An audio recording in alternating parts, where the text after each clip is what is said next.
Oh my gosh. Hey guys. I don't even know if anyone's here yet. Everything's all I'm not prepared. I am unprepared. But if you're out there, please like the video, share the video, say hello so that I know that you're out there.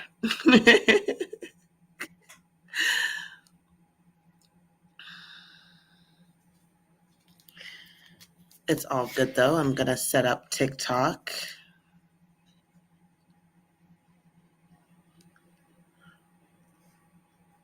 Um,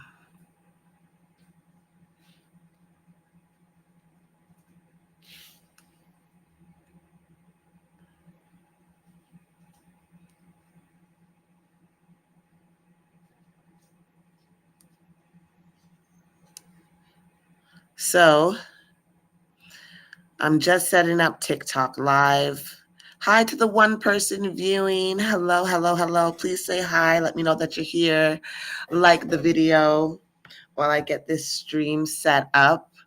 I'm trying it on Restream right now because I figure I don't know. StreamYard was lagging. So I wanted to see how this platform would do in comparison to sharing the live screen topic. As usual, actually, let me pin this comment. 1 second, y'all.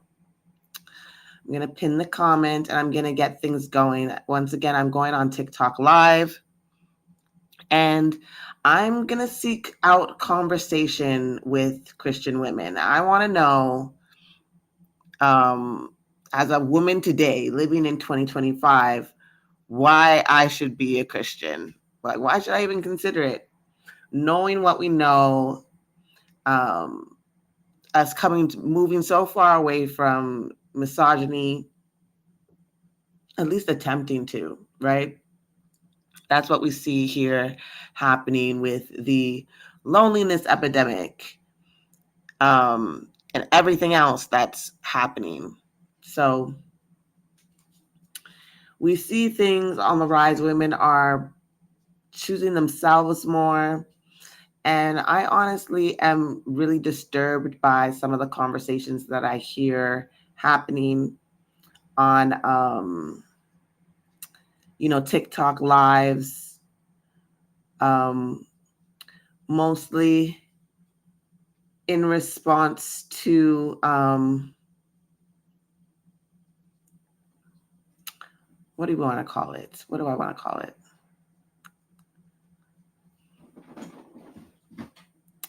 I don't know.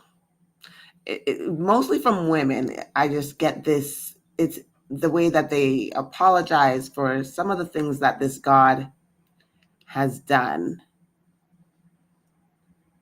It's disturbing to me. If you've witnessed it yourself, I don't know. I know, usually people on YouTube don't watch TikTok. People on TikTok don't watch YouTube. So I don't know, maybe you haven't seen it for yourselves. Maybe you haven't watched any kind of like deconstruction lives where they have these conversations. But let's see. 1 second, guys. I wanted to put a comment about the live. I should have had it prepared. But you know what it is. I'm gonna leave that alone. I'm gonna go live. Let's just head out. I'm gonna start the live.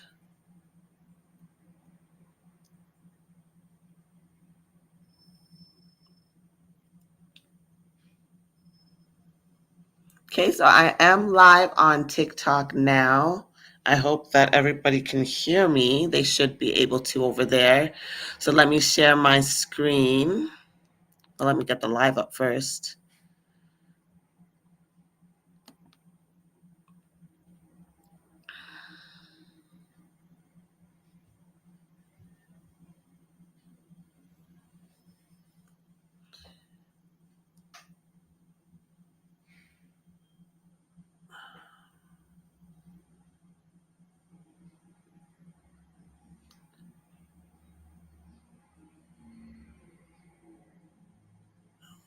gosh.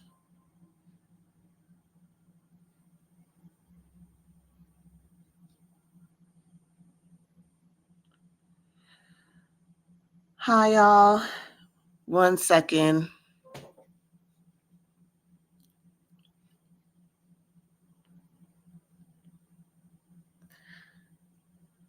I am attempting to connect YouTube to this stream. 1 second. Let me minimize myself here. And then we can test the sound to make sure that you guys can hear me.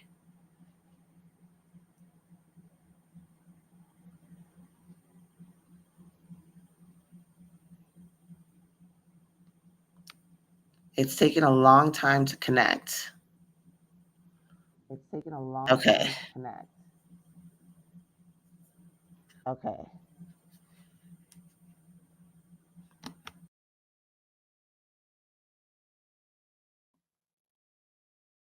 YouTube, can you let me know if you can hear me?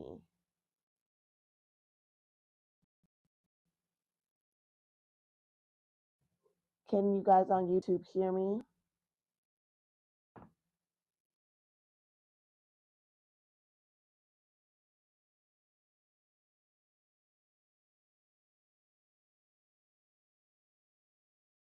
Let me know. Actually, you know what? I can check myself. Hey, you guys coming in on TikTok? What is going on? Let me just, I want to get the blocks. I don't understand why it's not letting me. Settings. Um,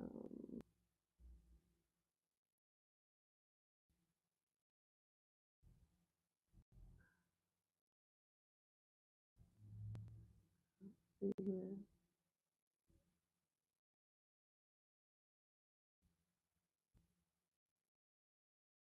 Can you guys hear me over on YouTube? If you can hear me over on YouTube, can you put a 1 in the chat?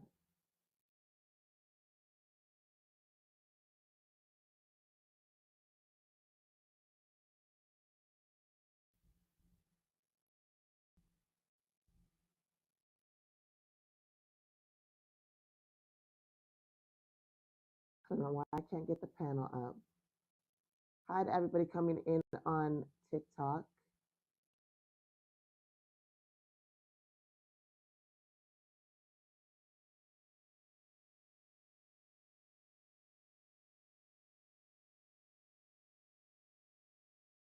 Hi, everybody. So I'm just going to start the live as I see people coming through. I see a few people coming through. Good evening to you guys. I hope you can hear me. As you can see today, I'm a woman living in 2025. Why should I be Christian is what I'm asking.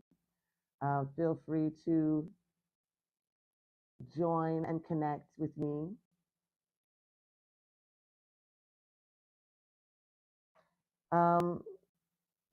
So welcome. Today I want to talk to really just women, y'all, specifically Christian women, 25 plus. I want to have an open, honest conversation about the faith and what it looks like for us today. The question that I'm bringing to you is this. I'm a woman living in 2025. Why should I be Christian?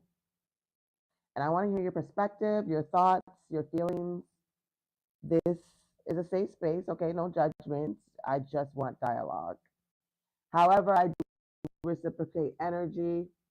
So if the rudeness comes upon you, I will rebuttal in such a fashion as well. But I really wanted to have this conversation with women. I feel like I'm being summoned, so see ya. Okay, bye. So a couple quick things before we dive in. I really do just want to speak to women, those who identify as women. Okay, men, you're welcome to watch, but this live is not about you. Okay, I want us to be honest, be respectful. We're here to explore and question, right? Not to attack anybody. And I may share some facts from scripture and history, but the goal is to have a conversation. I'm not trying to lecture anybody. Okay. So I will just start by speaking on my thoughts and feelings, right? So I'm going to start off with something that really hit me reading the scripture, which for me is the double standards, right? I went over this the last live. You know, men sin and often they get grace while women suffer the consequences. You know, we talked about David and Bathsheba on Friday when I did this first live. You know, David commits adultery and has Uriah unalived. God punishes the child, not David. The women get raped, right? His wives get raped in front of all of Israel. In Deuteronomy, if a man rapes a girl, he can marry her. There's no punishment. He just has to pay a fine. So I want to ask how that sits with you as a Christian woman. Like, to me, it's one of the basis of my deconstruction. I want to deconstruct it away from patriarchy, and for me, um, the patriarchal roots start with the religion that I was brought up in. Now, I released myself from Christianity a long time ago. However, I'm making my way back around to deconstruct as I learn more about myself and as I heal myself. And Christianity was a really big part of that for me. So, one of the things that I can't reconcile with is stories like David and Bathsheba. Um, I don't see how that is a loving God, a fair God, or any God that I would want to worship or include in my life. You know what I mean? Then there's Anchor 2, right? Women's value and the laws. So the scripture, like, also repeatedly treats women as secondary or property, right? Leviticus says menstruating women are unclean. Exodus allows daughters to be sold. And Numbers has this potion test for adulteresses, right? There's no male equivalent to any of these stories. Um, and I wonder how women, Christian today, can reconcile these rules with being a woman today. You know, does it empower us or does it restrict us? And to have an honest conversation about what that looks like. And then there's like the whole collateral damage and children thing that they have going on. You know, what about women and children that suffer for someone else's mistakes? You can think about Egypt and the firstborns, the 42 children mauled by bears, you know, Jericho's complete destruction. These were all innocent lives, right? So, how does that impact your perspective on worship and following God as a Christian woman? That would be one of my main questions.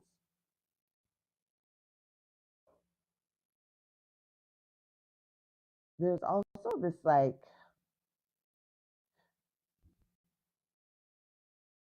the historical and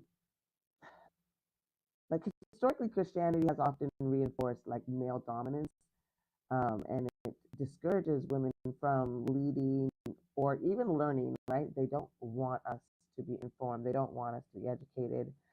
um, so my question in that regard is, do the rules and teachings still serve women in 2025, or are they in fact holding us back from having something that's real and more prominent where we can thrive and we have the equal opportunities that we deserve, and we get to choose who we are, who we love, and what that looks like for us without worrying about the passment of judgment.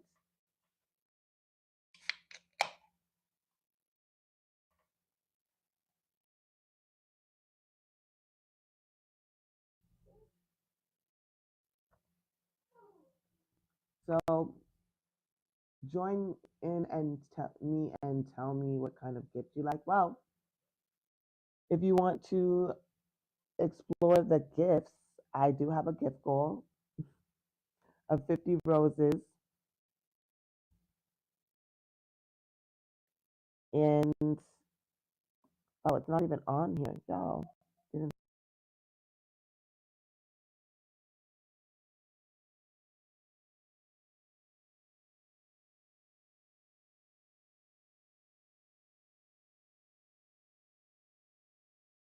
YouTube. Why didn't any 1 second? I thought I had it all set up. Hold on now. I apologize to YouTube. I did not realize that I wasn't live on here. My bad. I knew something looked off.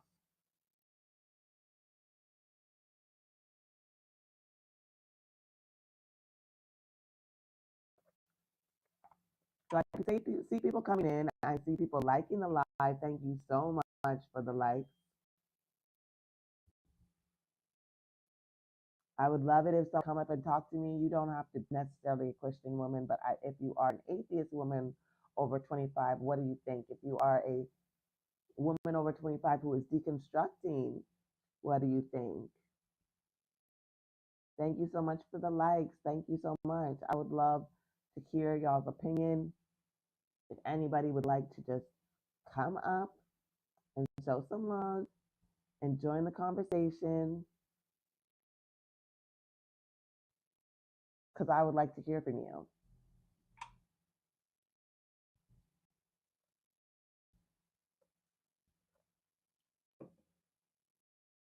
Hello to all of you going in.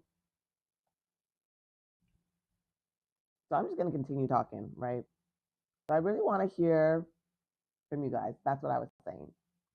And I want to share in the chat or voice your answer. Come up, talk to me. You know, do you feel that Christianity uplifts or restricts women today? You know, you can raise your hand in the comment section if you feel that it's an upliftment, or you can do the broken heart emoji to say no, it restricts. Let's talk about it. For me, reading the scripture with fresh eyes, I realized that a lot of what I learned about God didn't reflect a love for women. That's why I'm asking these questions and why this conversation matters. So, again, if you want to come up and join me and share your perspectives, right? We're just getting started. I do want you guys to share your thoughts, your experiences, your questions. If you do want to go deeper, you can join me over on YouTube where I am deconstructing actively. I have this series right now where I am doing women in the Bible. I just did Eve. My next one is Sarah. I'm hoping to drop that tomorrow or Friday. I also have my series going.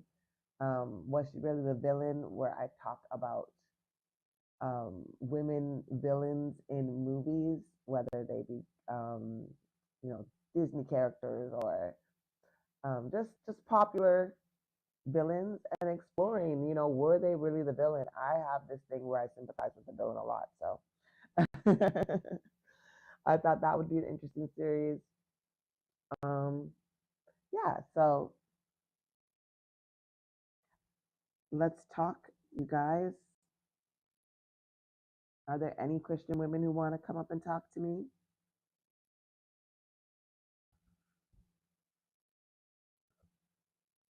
Let me just, I actually want to test YouTube while I see if anybody comes through.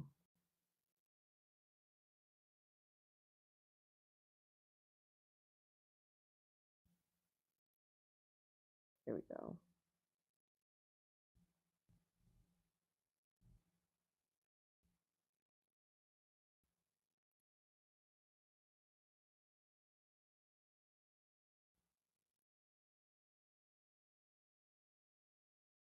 So,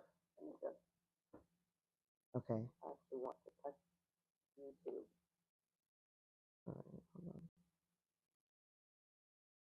Out the big and what it looks like. Hear me? Oh, maybe it was. Okay.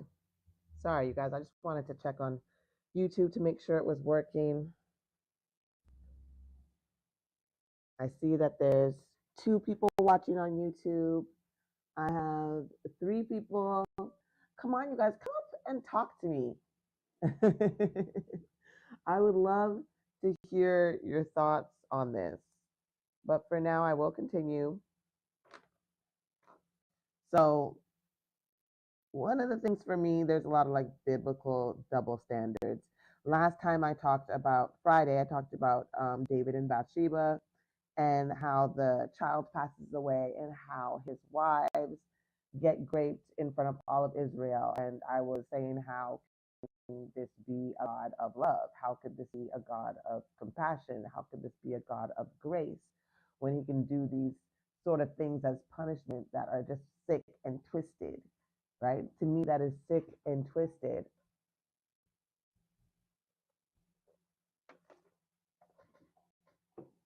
Sorry, y'all, I'm drinking a Red Bull. Help me stay awake.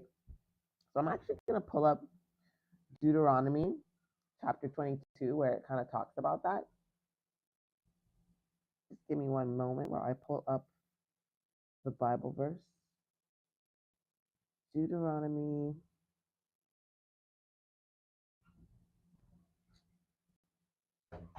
20 seconds. So chapter 22.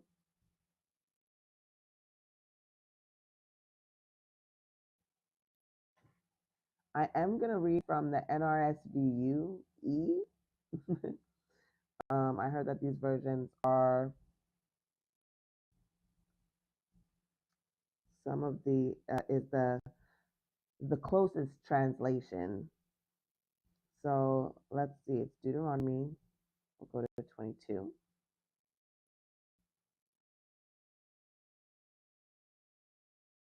And in Deuteronomy, God is speaking to Moses, I believe.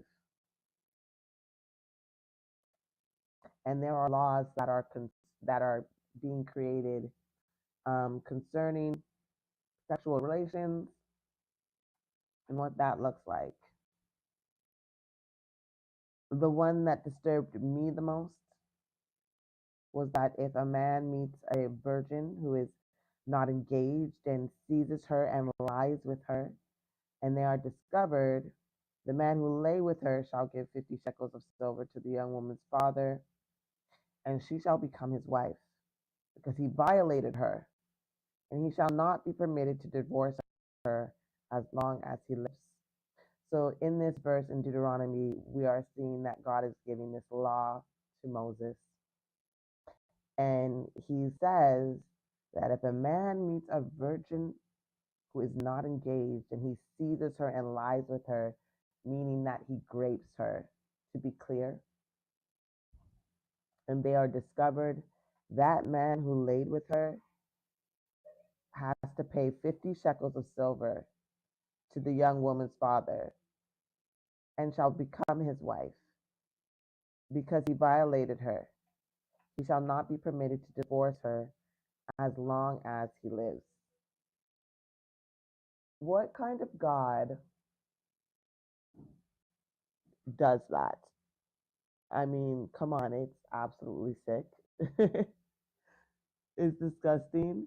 Who violated who? It literally says if a man meets a virgin who is not engaged and seizes her and lies with her, and they are discovered, the man who lay with her shall give 50 shekels of silver to the young woman's father, and she shall become his wife, because he violated her. He shall not be permitted to divorce her as long as he lives. So this verse is talking about, is God giving a law saying that if a man violates a virgin girl, that the punishment is that he must marry her. He seizes her and lies with her, meaning that he is raping this woman. And your God thinks that it's a great idea to marry this virgin girl off to her assaulter. That's disgusting, and that is not a God of love. That is God violating young girls everywhere who had to go through this during this time in this biblical era. The verse is Deuteronomy 22, verse 28, right? He's giving the laws concerning sexual relations. You're welcome.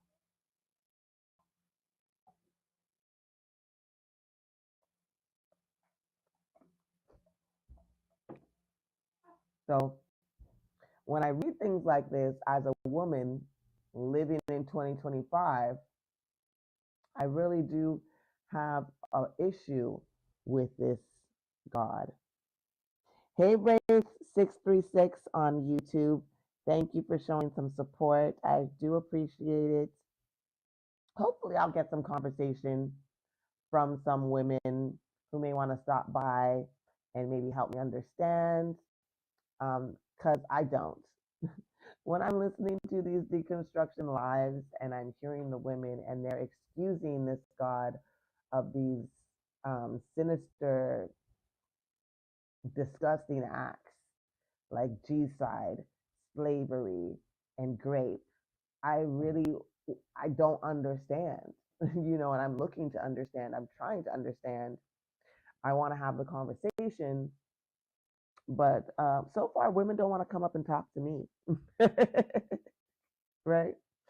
So that's not going to stop me from trying to have the conversation and to continue to talk about it. You know? So,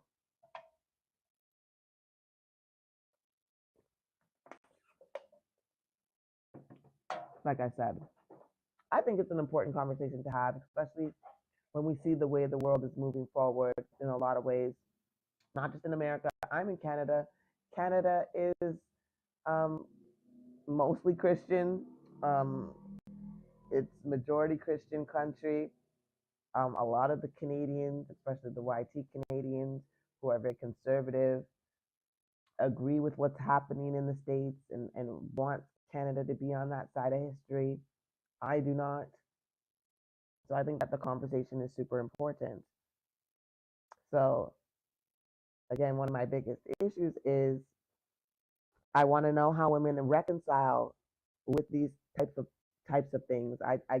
I do want to at least try to understand, and maybe we can have some dialogue. And I don't know. I think that it's important for us to really see what we're looking at because it's quite sinister. The disgusting things that I've heard Christian women stand by and make excuses for.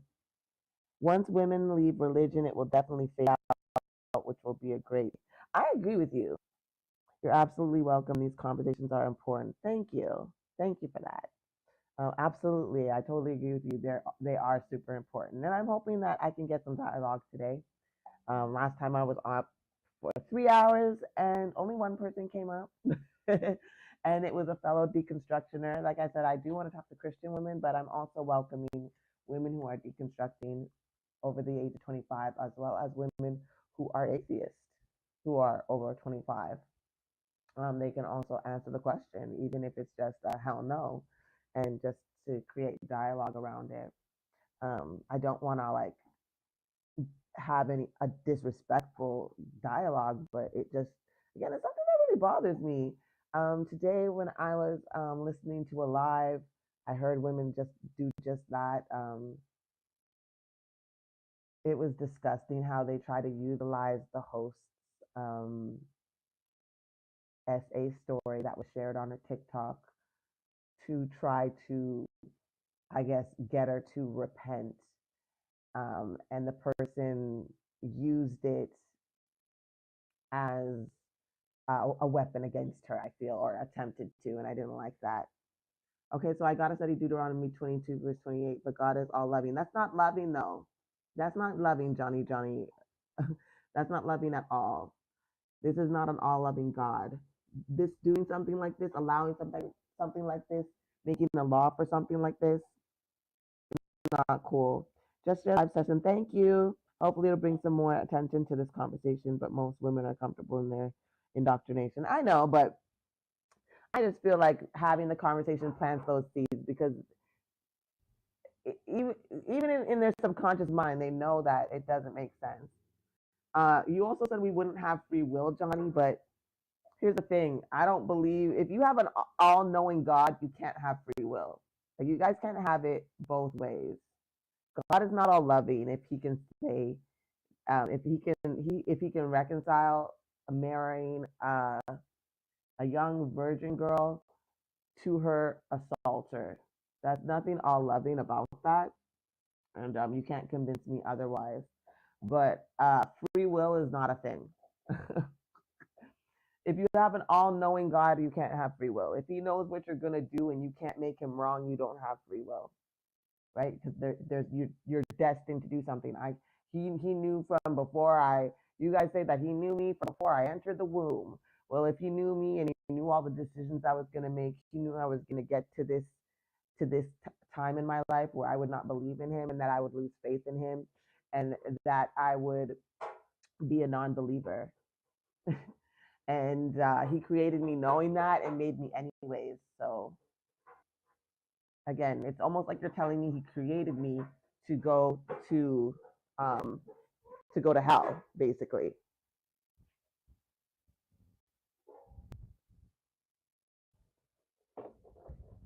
So I can't reconcile with that, Johnny. Sorry, but I am looking to have the conversation with women and create the dialogue because I do feel like how Wraith said on YouTube that it is an important discussion. And I do want to plant those seeds. I don't care. I do want to plant those seeds. Because maybe not now, but maybe down the line, you'll remember these conversations. Maybe you'll ask your pastor, and when they can't give you good reason as to why God would find it necessary to have to marry a young girl to her assaulter for the rest of her life with no chance of divorce. You know what I mean? Like, to me, that's so cruel. I couldn't imagine that happening. I would never want that for my own child.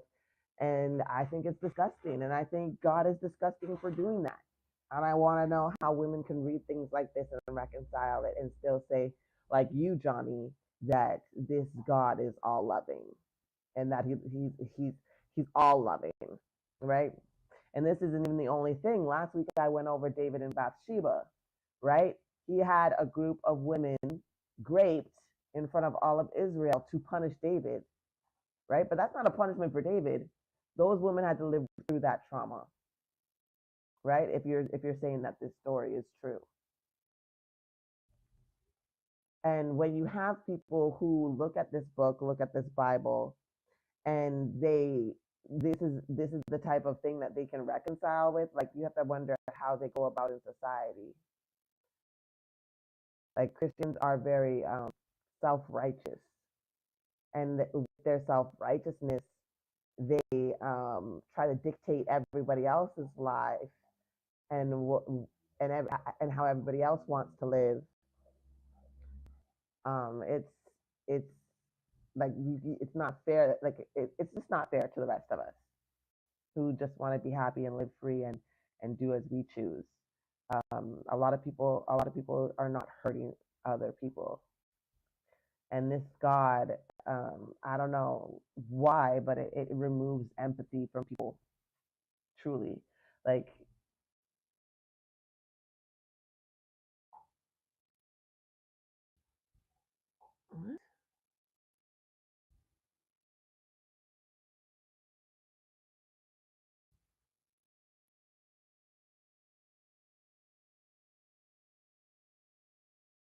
I don't know what's going on. Can you guys tap the screen though if you're here and you're enjoying? Please like it. Please share. Thank you for all the comments. For those who are engaging, I am looking for women 25 and over.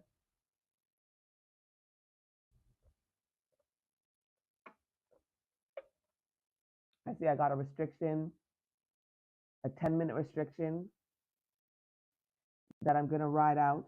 I get what you're saying about the free will part, but just because God is all knowing doesn't mean God causes bad things. But God does cause bad things. There's a lot of bad things that He's caused, even in this Bible, right? And God doesn't cause bad things, but He definitely allows bad things to happen. He knows that someone's going to be born pretty much evil. Like, let's say, like, a unaliver, a serial unaliver, but He allows that being to come into the world anyways and wreak that havoc anyways. What possible good is that? Why is that necessary for anybody to experience? Or when He knows that someone he's getting prepared to enter into the world, um, like He's responsible for those things. At the end of the day, if He's allowing them to come into the world and He's forcing us to experience these things with these people who do these terrible things that He knew that they were going to do because He is all knowing. I mean, to me, that's not an all loving being. I would never want somebody I love to experience those things. So how can I look at God and say that, oh yeah, like that's love, when I wouldn't ever look at another human being and consider that to be love, if you understand what I mean, right? So you could say that, Johnny, but I don't agree with you at all. And I think there's plenty of the times in this same Bible where God has chosen to allow bad things, to do bad things, and has required other humans to do bad things to other humans, right? Kind of like when he took over Jericho and annihilated everybody, right? Women, children, infants, even the animals. He would have them destroy. What did the animals do? What is all loving about the nature of a God who could do such things, right? So I don't get it, which is why I'm asking, you know, why this is, and I'm trying to understand how a woman today can reconcile with that and be Christian after reading these things and and I do know that a lot of women don't know about these things. They don't know about these things. I know that I didn't know, even though that I had stepped away from God a long time ago. For me, it was knowing that it was given to people who look like me during slavery. Like that was enough for me to be like, I don't want anything to do with this religion anymore. So it wasn't necessarily this. It's only recently where I've been overhearing these deconstruction lives, and they really get into like what I was reading from and what I was believing at the time. And I was appalled. And now that I'm rereading the Bible again, I'm even more disturbed. God can take lives, and God also gives life. Okay, but what's the point of taking? How about you just don't create lives that are wreaking havoc for the other lives that you say you love, right? Why are you releasing predators onto the world and then taking them out later? And he doesn't even take them out later. A lot of people get away with their crimes and get away with doing bad things for a long time. Through rates on YouTube says through manipulation and being comfortable with societal acceptance. Absolutely, absolutely. So, Johnny, when you say God can take lives and God also gives life, like just because He has the power to do that means what? That He should that he, that it justifies Him creating these predatory beings that serve no purpose but pain in other people's lives. Is that necessary for humans to have to go through? Well, how does that serve Him to continue to create such predators to be amongst those that are more innocent? Of course, we're not all innocent, but I know that I'm not going around raping anybody. I'm not going around unaliving anybody. I try my best to put my best foot forward in kindness when I meet people, despite how they show up in life, as long as they're not hurting anybody else, me or themselves, then I don't see why I should have any kind of issue with them. So, although I'm not a perfect person, I'm not doing these evil, abhorrent things that you see happening. This world is a test, by the way, so there will be trials and stuff. What's the purpose of the test, though? Right? Why did he create this world and create all these tests? And then if you have to go through the same test as everyone else does as a Christian or not, right? Because I don't really see a difference in life experiences. You know, there are poor Christians, there are poor atheists, there are poor Buddhists, there are poor Hindus, but there are also rich Hindus, there are also rich atheists, there are also rich Christians. There are also like so God's presence in your life really doesn't add up or measure up or even feel like it's a thing. Like, why do I need it? And then you guys talk about some weird afterlife where if you really read about it, you're really just standing around praising him all the time. I wouldn't want to do that every day. Sorry, you know. And then you guys say that, oh well, if you don't choose him, you're gonna go to hell, and it's like, what kind of God who's all loving would do that? It's just like another notch in the belt of, okay, this God could not be all loving, because that's not an all loving do would do, to give that kind of ultimatum. You guys say it's a choice, but it's actually an ultimatum. It's either you do what I say or you burn. There's no option three where I could just maybe not exist. I could just choose to live this life and just not go on. I don't have to go to heaven or hell. Just erased. Why can't that be it, right? God warns us of what? I don't, but again, why do I even want eternal life with this God and with people who presumably like you can excuse things like rape and and and colonization and you know what I mean, and everything else that comes with Christianity. Like, why would I want to be with people who are okay with G-side and things like that happening in the world, and praise a God who could do something about it, does nothing, right? I mean, according to this book, it's funny. I heard a woman say this today on live, Lloyd's. She said how, this God never does anything for anybody really. Like, you guys will say, oh, he helped me pay a bill, oh, he did this, but there are still uh, almost 25,000 people who pass away every day from starvation, right? Why isn't your God doing anything about that? Wraith on YouTube says, yes, when you study the Bible, you become more disturbed. The mistreatment of women already puts the book in a bad spot. When the beginning of creation started with the mother. Absolutely. Absolutely. I've dissected the story of Adam and Eve a lot. I think I have about 3 or 4 videos where I have, because every time I read it, I just get something new. And that whole story is just, it's a load of crap.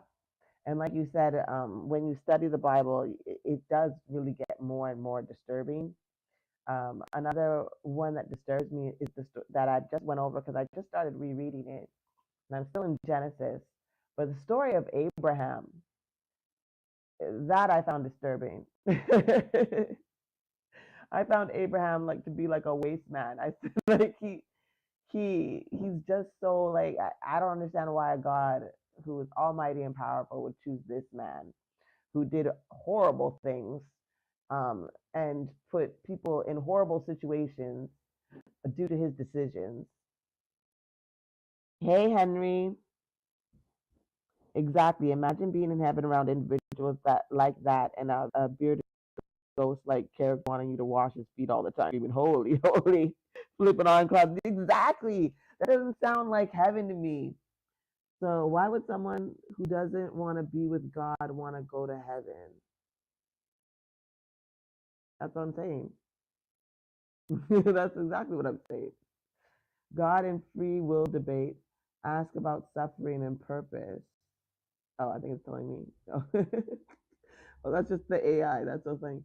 Abraham did horrible things like what? Okay, so for instance, when God chose Abraham, he told him that he would bless him, right? That was one of the things. He's like, Abraham, I'm going to bless you, and whoever blesses you, I'm going to bless them. And then whoever curses you, I'm going to curse them. So God already told him that he was covering him, Johnny. And Abraham went into Egypt, and he feared that because his wife Sarai at the time, because they had names, but we'll just call her Sarah for reference. His wife Sarah was so beautiful that if the Egyptians, if the men there saw her, that they would unalive him. That's what he was scared of that happening. So he told Sarah to be like, tell them you're my sister, right? He said, tell them you're my sister. So the Pharaoh took a liking to Sarah, Abraham's wife, while he was there, and he began to court Abraham's wife. But he's the Pharaoh's thinking this is Abraham's sister. What disturbs me about this story, even at this point, is the fact that Abraham apparently didn't trust your God to cover him. He literally told him that he chose him, he was going to bless him, he was the one that nations were going to come from around him. And then he turned around and went into Egypt, and he was still fearful. He didn't trust your God's covering, right? And he lied. And then God cursed the Pharaoh, which also says he's not all knowing, because how come he didn't know about Abraham's lie, right? So God curses the Pharaoh, and the Pharaoh finds out, I guess, from his seers or watchers or whatever the case may be. And he goes to Abraham, and he's like, why did you lie to me? Why didn't you tell me that Sarah was your wife? Your God has struck my home with this curse. Leave from here. And he got to take, because while this Pharaoh was courting Sarah, he was giving Abraham gifts like oxen and camels, and like Abraham was getting some guap off this. Like he was the original grifter. Okay, he was the original grifter. And he then takes his wife and he leaves Egypt, and he comes out of Egypt because he pretty much messed up the scene. He's actually did this twice. Sarah is Abraham's sister. Abraham says that exactly. Sarah is Abraham's sister. He said that the second time that he got caught, when he went and he said, Abraham, that's his wife though. Not just his sister, it's his wife. And he said that the reason why he wanted her to say that she was his sister was because he was afraid that they would unalive him. Abraham did not trust in your God's covering and protection, but even still, he he set it up, and then they had trouble. The Pharaoh had trouble, and even that second time around, it's called Abraham's treachery. It's right there in Genesis. So yeah, he still set it up, and he pimped her out basically twice in the same fashion, because Sarah was sleeping with these men, and he was being courted. He was getting gifts because these men were interested in Sarah. And then God would strike curses on them. Even in that second one, when you said that he admitted that he's his half sister, Abraham. Abraham also said the way Sarah could show love to him was say she is his sister. Okay, Johnny, are you proving my point or yours? Because that's exactly what I'm saying. He's a scumbag for that. Like, I don't know what you're not understanding about the fact that I'm saying that he did that. I think that makes him a scumbag, a waste man, a grifter. These men were giving him gifts to court his wife under the guise that they were courting his sister. And then the God would strike their homes with curses for sleeping with Abraham's wife, because that was his property. Again, showing that God could not be all knowing, because how come God did not know about Abraham lying? And why is he punishing Abraham, these other men for doing what Abraham is allowing them to believe and do in the situation, right? It's either God was in on it and he's in on the grift, which makes him, again, like, why would I worship a God that like that would co-sign such foolery? because again, he gets to leave with all these camels and all these things and gold and all these things for pretend for saying for not allowing them to see what she really was. It's almost like it's either God was in on it or he's not all knowing. And I don't know why you're keep telling me, like, that's my point. Like, although it may not have technically been a lie that Sarah was his sister, Sarah was his wife, right? And that means something, and that meant something back then, which is why he had her lie. Abraham wasn't technically lying because that was his sister. So then why was God putting the curse on them? Why was God cursing them if it was no big deal and it wasn't a lie? And the problem is that those men would not have touched Sarah had they known that that was his wife. I just told you, Johnny. Were you listening at all? I literally just told you. Thank you, Ray, for becoming my first member. I appreciate that. Thank you so much.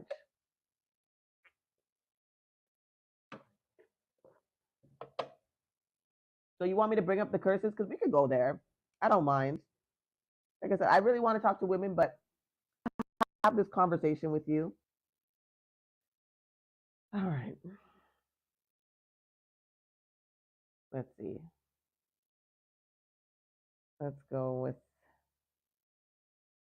it is Genesis.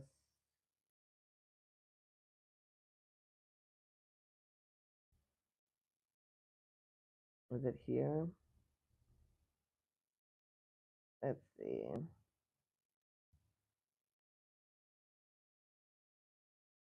So if we go to, is it here? Is it Abraham and Sarah at Gerar? Let me see here. I'm going to pull it up because it's here, Johnny, and you're not going to, you should know your Bible.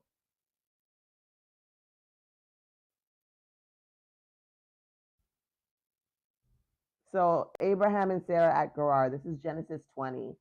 This is one of the stories I was telling you about. So from there, Abraham journeyed toward the region of Negeb and settled between Kadesh and Shur. While residing in Gerar as an alien, Abraham said of his wife Sarah, "She is my sister." And King Abimelech of Gerar sent and took Sarah. But God came to Abimelech in a dream by night and said to him, "You are about to unalive because of the woman whom you have taken, for she is a married woman." Right? So again, how did God not know about this deal? Right? Abraham said that was his wife, that he didn't introduce as his wife. He said, "This is my sister." So the king didn't know, right? But the king took a liking to Sarah. And again, he started to court her. So the king sent and took Sarah. He did not know that that was his wife. So God came to the king in his dream at night and said to him, "You are about to pass away because the woman you have taken, she married woman." Now Abimelech had not approached her, so he said, "Lord, will you destroy an innocent people? Did he not himself say to me, 'She is my sister'?" And she herself said, "He is my brother." I did this in the integrity of my heart and the innocence of my hands. Then God said to him in the dream, "Yes, I know that you did this in the integrity of your heart. Furthermore, it was I who kept you from sinning against me. Therefore, I did not let you touch her. Now then, return the man's wife, for he is a prophet, and he will pray for you, and you shall live. But if you do not restore her, know that you shall surely pass away, you and all that are yours." So you see God's threat here to him? Do you hear God's threat here to him, Johnny? Even though he knows that the king did not know about him, he did not know that this was in fact his wife. I don't know who that is.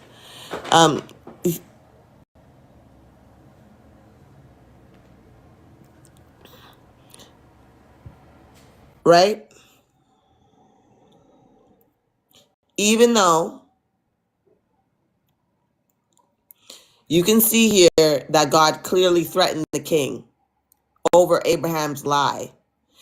And the king had to plead with him in this dream and be like, listen, I didn't even know. Like, he didn't tell me, like, how you're going to punish me. And then God said to him that if he gives Sarah, that Abraham would then be the one to make the decision whether he would be forgiven. What did he need to be forgiven for? He did nothing wrong. But then, so Abraham, so if you continue, it says, so Abimelech, I know I'm saying that wrong, rose early in the morning and called all his servants and told them all these things. And the men were very much afraid. Then Abimelech called Abraham and said to him, what have you done to us? How have I sinned against you that you have brought such great guilt on me and my kingdom? You have done these things to me that ought not to be done. And Abimelech said to Abraham, what were you thinking that you did this thing? Abraham said, I did it because I thought, surely there is no fear of God in this place, and they will unalive me because of my wife. So you see how Abraham said that because they had no fear of his God in that place? So how come, again, there's that whole thing, like, I don't understand God choosing this man. He didn't even really believe in him. This is actually the second time Abraham did this. He did it once before, right? So again, he's thinking he doesn't trust in God's protection of him. So he lies to everybody, allows his wife to be taken and courted, taking gifts and such things, and then God comes down and puts down a curse on them. As you saw in the dream, God said, I'm going to curse you if you don't return the wife and gain Abraham's forgiveness. Right? So let's continue. So again, let's start from Abraham said, I did it because I thought, surely there is no fear of God in this place, and they will unalive me because of my wife. Besides, she is indeed my sister. This is where you're talking about. So he says this before, after he's been caught, after the curse has been placed on this king. Abraham then admits that it's his sister. This is the first time that he speaks of it in the text. Surely there is no fear of God. So, he said, besides, she is indeed my sister, the daughter of my father, but not the daughter of my mother. And she became my wife. They're half siblings. Okay, so again, this is one of the disturbed me about the story was the incest. Like, not cute at all. Definitely was not into it. I don't understand how God, who we know now about so much about incest, he should have known as being all knowing, that this would be unacceptable, wouldn't create good genes. But even as time continues, Abraham wants his son Isaac to marry someone from his family. So they were definitely one of those like superior, keeping the bloodline pure and of this people type thing going on in the Bible.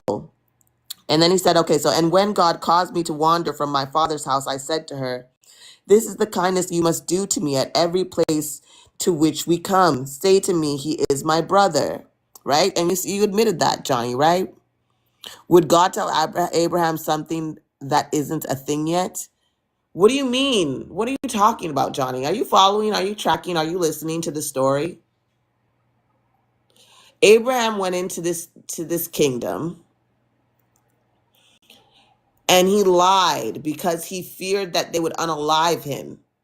He didn't trust in your God's protection. He didn't trust in your God's covering. Then Abraham allowed the king to court his wife under the guise of being his sister. And God placed a curse on the king. Again, how is a God who is all-knowing need the information from the king to understand what was going on?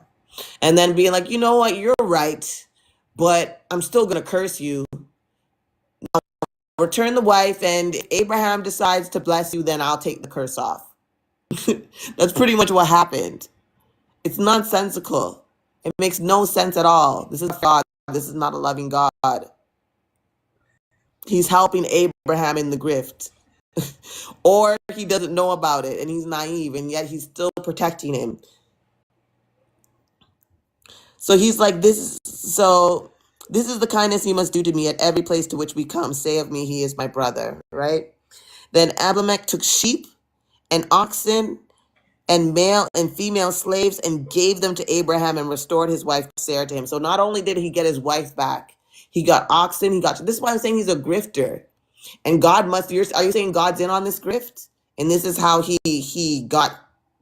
allowed Abraham to gain slaves and have fortune by grifting and placing curses on other people under the guy, acting as though they did something wrong, even though it was a setup from Abraham the whole time, right? So he got his wife restored to him. He got oxen, he got sheep, he got male and female slaves. Okay, he left with everything he needed to start his own little kingdom, basically. And Abimelech said, my land is before you, settle where it pleases you, and told him he could stay anywhere he wanted in that land. Right? I'm telling you, God helped him be with the grift. This is not a God that I would ever want to serve, and I would never want to be in heaven with y'all. If this is what you get down with, and if this is what you can excuse this kind of disgusting behavior. Ray says, love women billion, so I'll definitely be there to hear that. Yes, I think the next one I'm going to do is Magnificent. I did Ursula, and I did Hela, Goddess of War so far. Those are the only two. So, yeah, I would love to leave a comment when you do, because I really started it as my own kind of like interest, Wraith. And I don't know, it was pretty cool. I like those series. But yeah, back to you, Johnny. Let's get back to the story. So he gets to settle in the land too, right? Look how much he gets out of this. And he goes to Sarah, look, I have given your brother 1,000 pieces of silver. It is your exoneration before all who are with you. You are completely vindicated. Then Abraham prayed to God, and God healed Abimelech and also healed his wife and male slaves so that they bore children.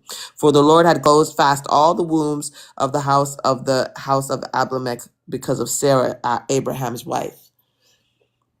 So he cursed them, and he didn't take the curse off until Abraham prayed to him and blessed him. And that was after he got those things, the male and female slaves and everything like that. You can't tell me that Abraham's not a grifter and a waste man. You cannot tell me that he's not a grifter and a waste man. Are you still there, Johnny? What's your excuse for this, Johnny?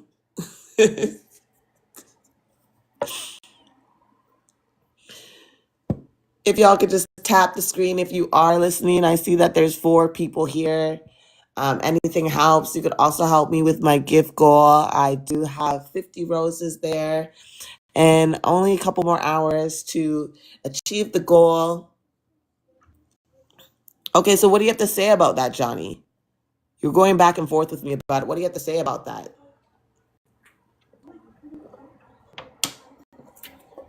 If you're coming in the live, I am actually looking for women to speak to. I'm a woman living in 2025, and I want to know why I should be Christian.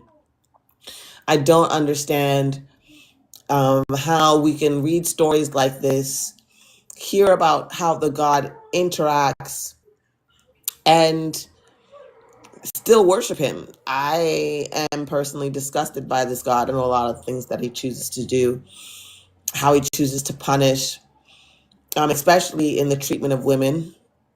And I want to talk to you guys about it. If you are a woman over the age of 25 who is atheist, deconstructing, or Christian, I would love to have a conversation with you. What do you mean, okay, so, Johnny? You have nothing to say about it. Exactly, because your God is trash. He's not all loving, and this proves that he's not all loving. If you want to see how God is super loving, read the teachings of Jesus. Oh, you mean when Jesus called that woman a dog? Is that the one? Because he was a supremacist and he said that he came for the lost sheep of Israel and not for her. And then she had to basically liken herself to a dog and beg for scraps. Oh, isn't at least dogs get the scraps off their master's table? And he saw that she was a good little Gentile who knew her place in life and decided to heal her daughter for her after her begging in front of everybody. What did you say? What did you say? Sucks I'm at work, but I definitely appreciate listening to these topics from a woman's perspective. Thank you, Wraith. I appreciate you listening while you're at work. I hope you don't get into any trouble, though. But I do appreciate you being here. I do see we have 2 people over on YouTube. We have 3 people, but nobody wants to come up and discuss. No women want to come up to discuss this. Are your husbands not allowing you to come up? I see Christian women go up on other people's lives. I know I'm not as popular. This is only my second live. I know there's some other people that are way more popular in the deconstruction zone than I at this time who are alive. But I really do want to have this discussion. I'm going to keep pushing through the algorithm. I'm going to break through this algorithm. I do want to have the conversation. I think it would be a great conversation. I would love to hear the perspective. I think it could be a great discussion. And I'm not giving up on it. That's what I'm saying. I'm going to come back on Friday. Same time, same place, and see if anybody comes through, even if they don't tonight. I'm going to give it a good 3 hours, though, like I did last time. I did get more likes, so if you guys could like the live, if you are watching, please like the live. That would be amazing. Last time I left with, I think, 2.5 or 2.8K likes over here on TikTok, so that I can get into the algorithm and have this discussion. I really think that it's an important discussion to have. I really, really do. Well, I'm not going to force Christianity on you, but I will pray for you. No, you don't have my consent to pray for me. And who cares about Jesus dying on the cross? What is that? What is that supposed to mean to me? I don't have any sins.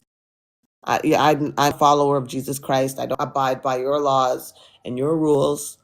I don't want to be, I don't know what you think you're saving me from. I'm already told you that I walk in life and I lead through kindness. I don't need you to save me. You do not have my consent to pray for me. I don't want you to save me. No, I don't want your Jesus to save me. I don't like him. I don't fuck with him. I don't think he's a good person to follow. I think, as he even said, he came to divide. And that's exactly what Christians do. They're very divisive. What did Jesus do to me? It's not about what he did to me. It's about what he represents and how Jesus has been used to pretty much colonize the world. It's about how everywhere they claim Jesus, poverty follows. You know what I mean? Jesus does not represent love, and he himself said that he doesn't represent love.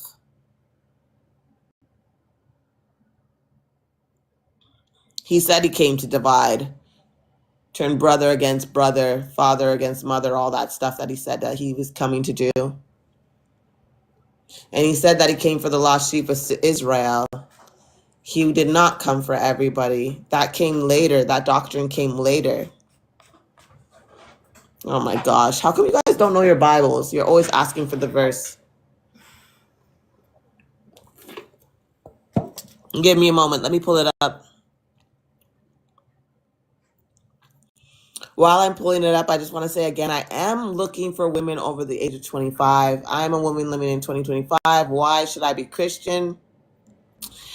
I would love to speak to women and understand how it is they reconcile worshiping this God, and reconciling the fact that he is okay with rape, murder, and slavery.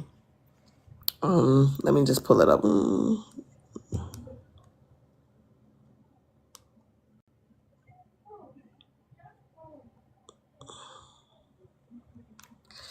Let me get this for you, Johnny.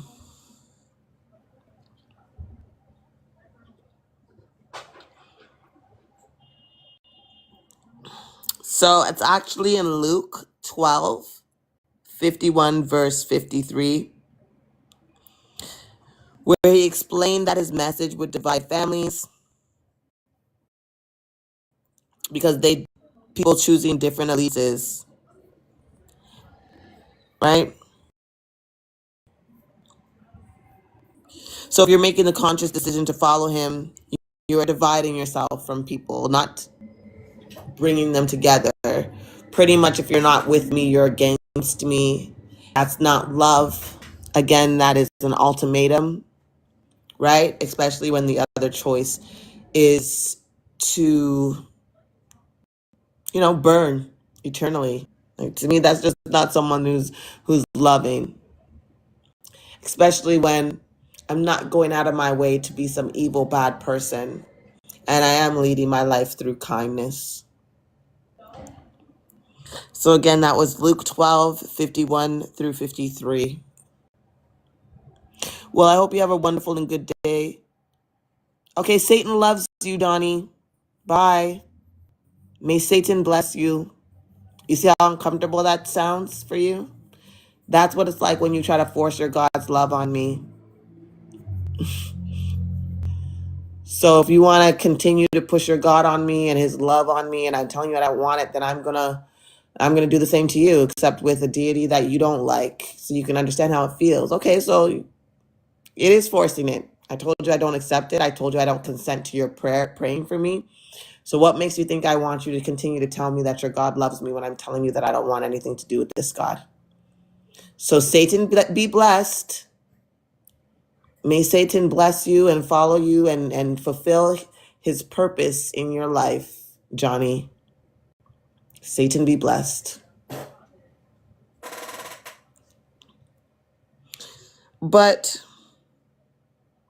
to those of you who are still here and still listening, we did get kind of sidetracked, but that was actually a really good story to get into, even though it was sidetracked, right, from the Deuteronomy verse. That story about Abraham was insane. No, just me. Am I right about the grifter thing? Like, tap the screen and let me know.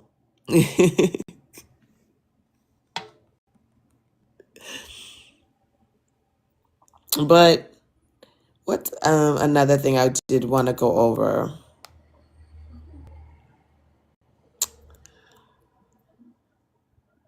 Let's see.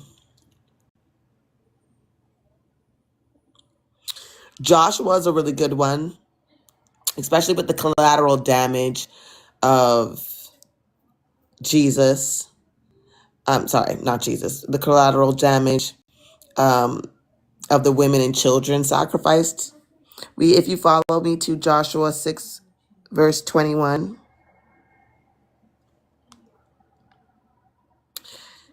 Let me pull up my Bible. Joshua 6. See, where are you, Joshua?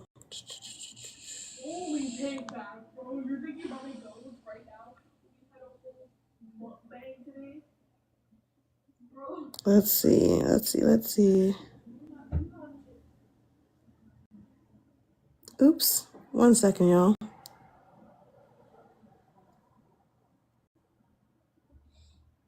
Oh, okay. So Joshua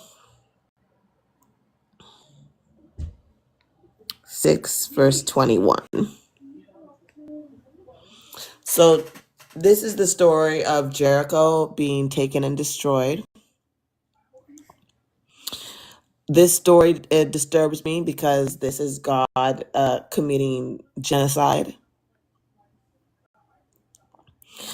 It did say to scroll to 21, but I am going to actually read the chapter.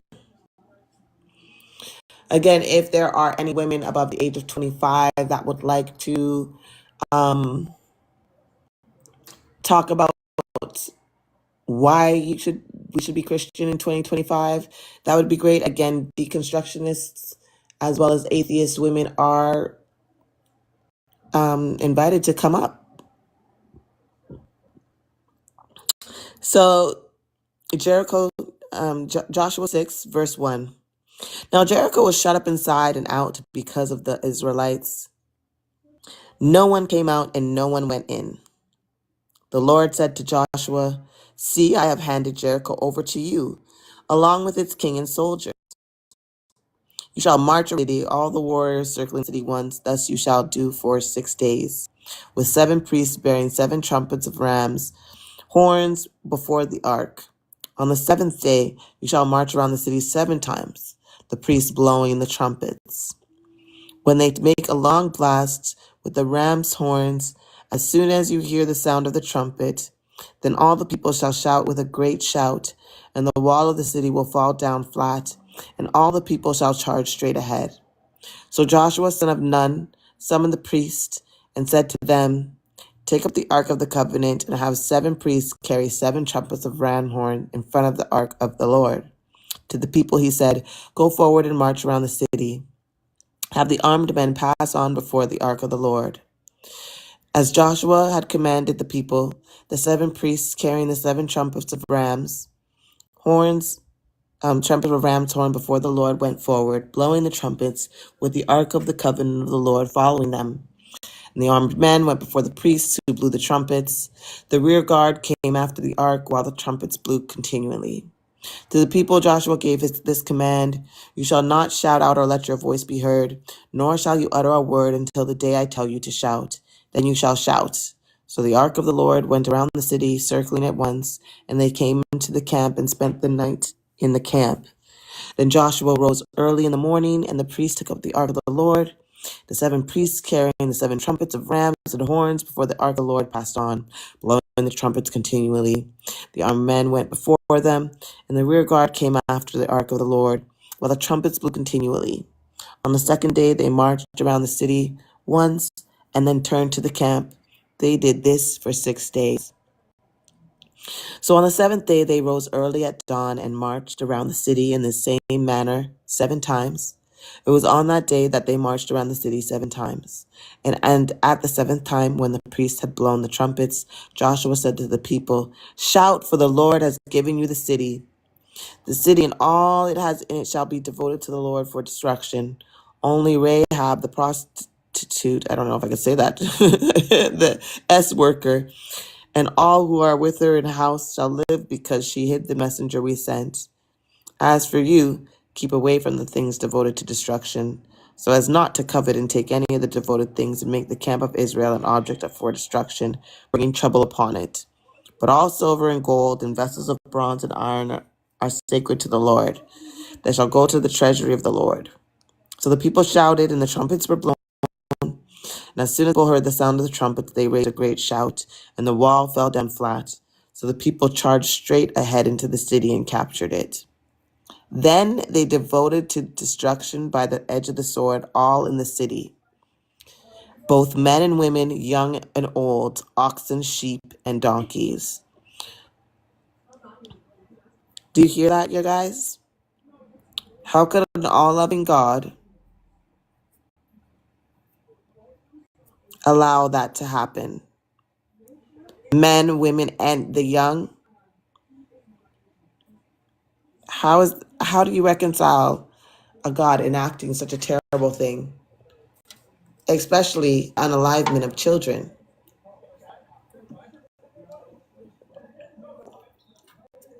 These are the kind of things that I really would like to discuss with Christian women, because I personally, as someone who is deconstructing, cannot see how Christianity has a place in this world today with people, in this case women, serving a God that is a warmonger.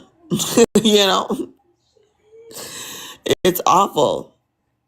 And I really don't understand how, again, people reconcile with this. I don't know. For me, it's giving lame. But if we can even continue, but the 2 men who had spied out on the land, Joshua said, go into the S worker's house and bring the woman out of it and all who belong to her, as you swore to her. So the young man had been spies, went in and brought Rahab out, along with her father, her mother, her brothers, and all who belonged to her. They brought all her kindred out and set them outside the camp of Israel. They burned down the city and everything in it. Only the silver and gold and the vessels of bronze and iron they put into the treasury of the house of the Lord. But Rahab, the worker, with her and her family and all who belonged to her, Joshua spared. Her family has lived in Israel ever since, for she hid the messengers whom Joshua sent to spy out in Jericho. Joshua then pronounced this oath, saying, "Cursed before the Lord be anyone who tries to build this city Jericho. At the cost of his firstborn, he shall lay its foundation, and at the cost of his youngest, he shall set up its gates." So the Lord was with Joshua, and his fame was within all the land. So this story is disgusting to me. The way that they took over the city, how they unalived the children, women, and all, even until the sheep and oxen and all of that. That's just extra. Like, what did the animals do? What could they do? What part could they have played that you would have to destroy them all? It's, I don't know, to me it's a little disgusting, it's a little nefarious, it's a little too much for me. I don't appreciate it, I don't like it. And it's just another reason why I cannot reconcile worshiping this God. I just can't.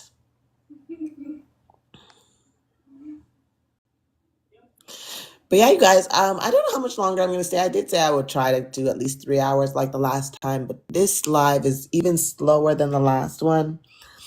I would love to have a conversation.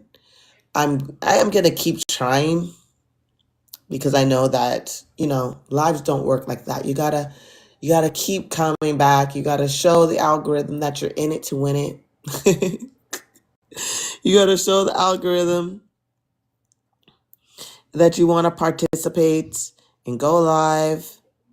But this would be a lot more fun if I had others to interact with and share these stories and bounce opinions off with.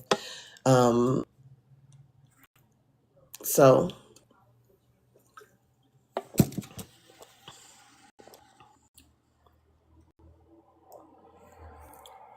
I don't know what you guys think. Hello to the 3 people on YouTube. And I have 2 people on TikTok. Sorry. If you guys could tap that screen, tap if you could, that would help me get into the algorithm. It would help to see that you guys are tapped in. I'm really new to this, but I would love to have this conversation. I think it would be a great conversation.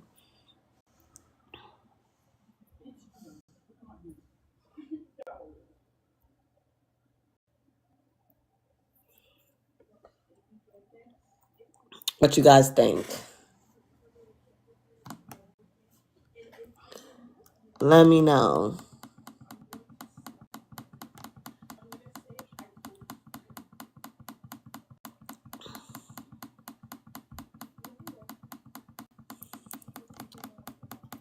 Thank you guys for the tapping.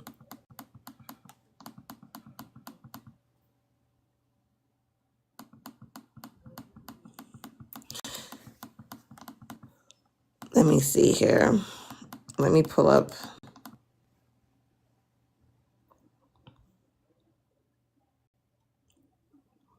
So another one that bothers me, y'all,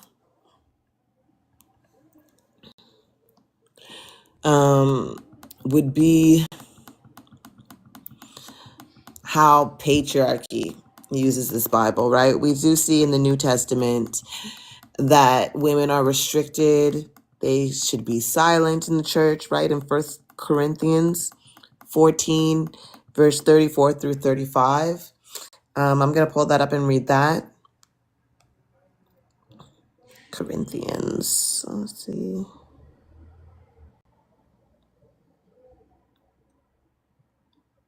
Did I say 1 Corinthians?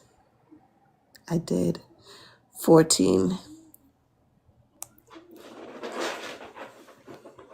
And then we're going to scroll down to 34. Right? It says, "Women should be silent in the churches, for they are not permitted to speak, but should be subordinate, as the law also says. If there is something they want to learn, let them ask of their husbands at home. For it is shameful for a woman to speak in church. Or did the word of the God originate with you? Or are you the only ones who it has reached? So again, there's this misogynistic trope that women shouldn't be able to speak, that they should have their husbands speak for them.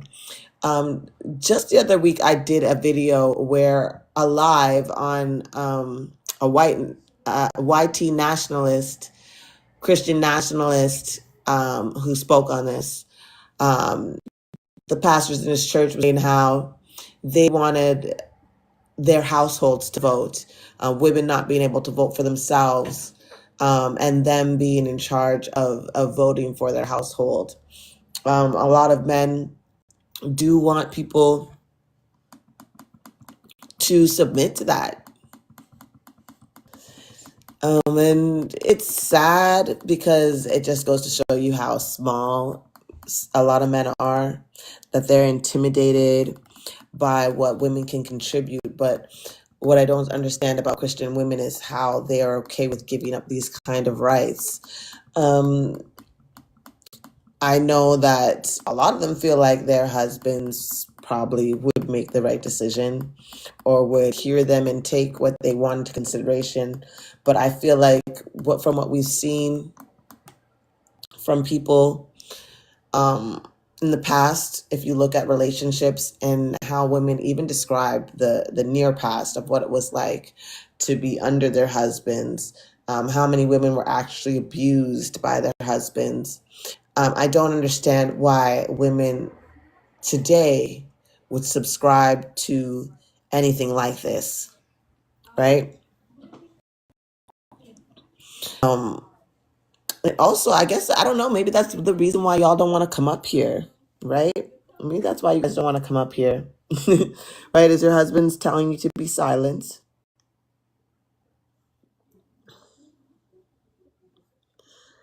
Yes, thanks, Wraith. Thank you. Thank you. It is kind of like weird to be sitting here talking to myself for the most part. I would, again, I think, 'cause I don't know, I just think I'm not in the algorithm yet.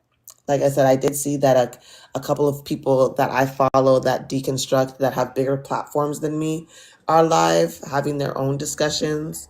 But I was actually going to do once a week lives, but TikTok gave me a mission to complete another live before the week. So I decided, when you complete those kind of missions, it helps you too. But Friday night was a bit better than what's happening today, but it's all good. I knew that it was going to be an upward battle and that I just need to keep showing up. So again, I am going to be back on Friday night. Same discussion, same time, same place, and continue, because I do think, like you said, it's a good discussion, and I do think it's a lot of women are trapped in this mindset and struggle. I do think that planting the seed, because as much as they try to reconcile the things that this God says and does that is completely like deplorable, what I do find is that they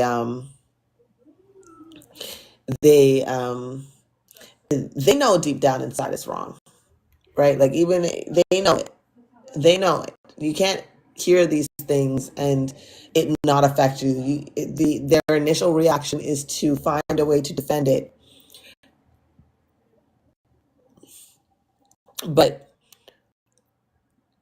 honestly, when it comes down to it all, like, there is no defense for some of these deplorable things.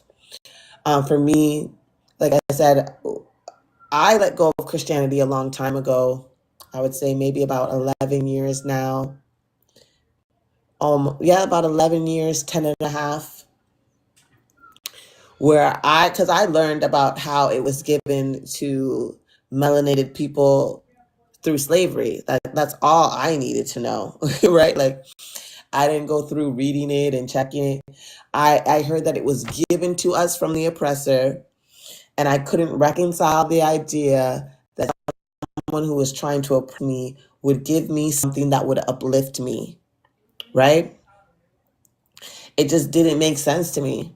And I never looked at the Bible again. And I just continued to do my research, and I tried to figure out, well, if this isn't it, then what is? And I went on this whole spiritual drive journey. And now I'm just at a place where I really don't think, I'm really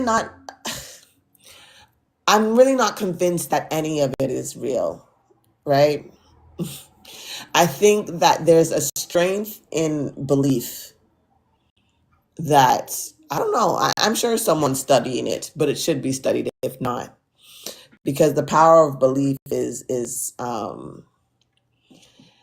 powerful, right? The things people do with that power and how they can hone it, manipulate it. Belief can be to a great benefit or sometimes to our detriment as humans and humanity. I do think that it doesn't matter what you believe, but when you see how they are trying to weave Christianity into laws, we see it happening in America. I'm Canadian, but Canada is a majority Christian country. Many of the conservative Christians out here agree with what's being done in the States, is cheering it on. And we're probably not as far behind. For now, people do want a more liberal government. However,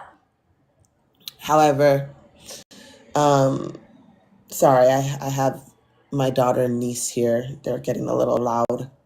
But yeah, so these, like you said, Wraith, this conversation is important. I love that you learned something today. At least that makes me feel better. It's not always about the outcome. Again, I know that it's going to take time to build. I do think this is important. I can see this maybe in maybe 2 months from now being a conversation that's really popping. I'm going to stick to it.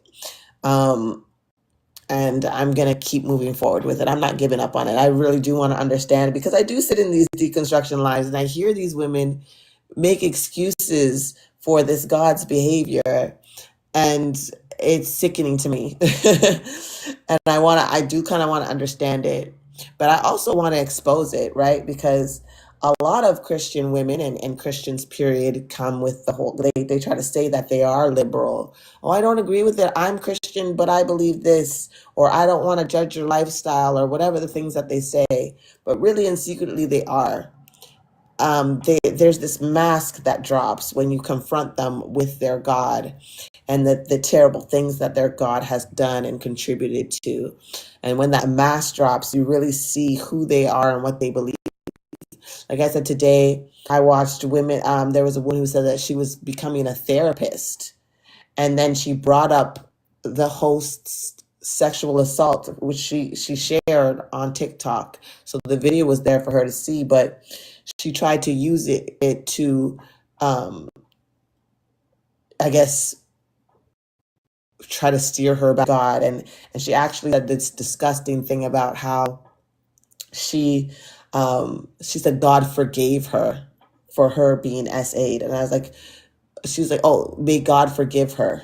And I was like, what do you mean God forgive her? What you see how I'm stuttering? Like, it was just very triggering and upsetting that a woman can go to another woman and say that God forgives them for going through what they went through. Something like that, something like sexual assault. SA, right? So I was disgusted. The U.S. is just why am I restricted? I don't know. Maybe I'm saying some trigger words. They restricted me for 10 minutes, but you know what? I'm just going to ride it out. It's not like I'm here for now. So we'll see what happens on TikTok. The U.S. is just as bad with religion. I strongly believe once women get away from religion, it will fade out. I do think so as well. That's why I'm trying to have the conversation, because like I said, it's not like I really expect to change their minds, but I do think they expose something in themselves that make women pause. I really do. And I do pause. I have Christian women in my family. I still have friends who still technically subscribe to religion. Some may be more agnostic, which I'm fine with.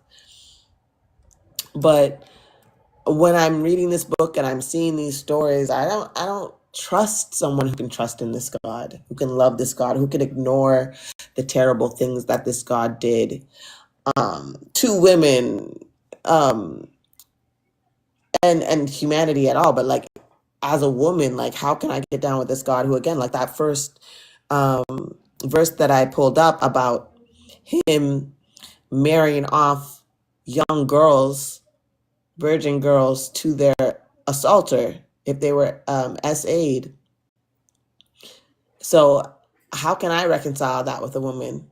I couldn't imagine having a child and her going through something so traumatic and then being forced to marry that person who did that to them and not be able to get divorced for life.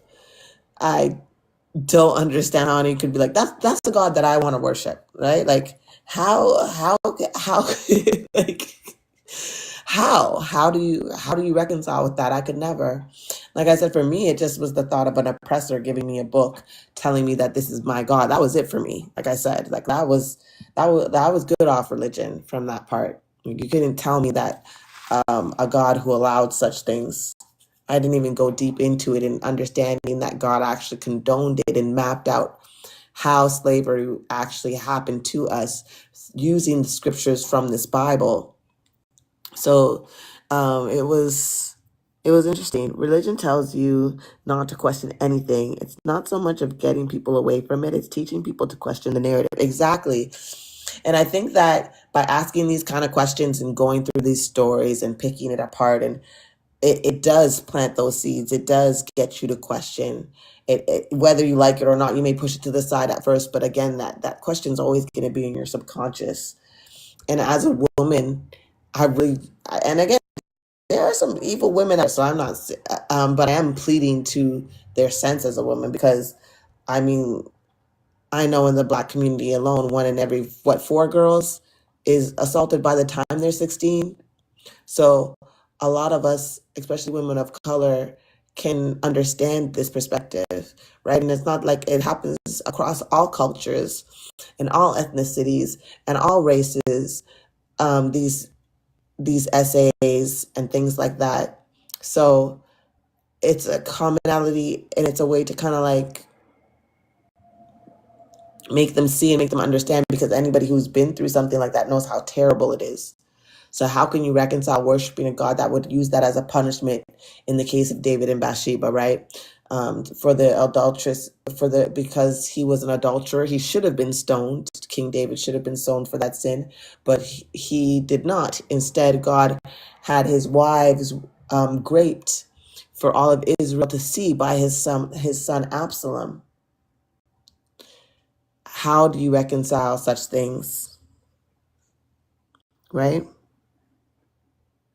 How do you reconcile such things as a woman above anything else, right? Even as a man, like, how do you reconcile such things? You could have a daughter, you could have sisters and mothers, and you definitely wouldn't want to. But specifically, I really do want to talk to women, because like you said, I do think that once women walk away, it's pretty much over.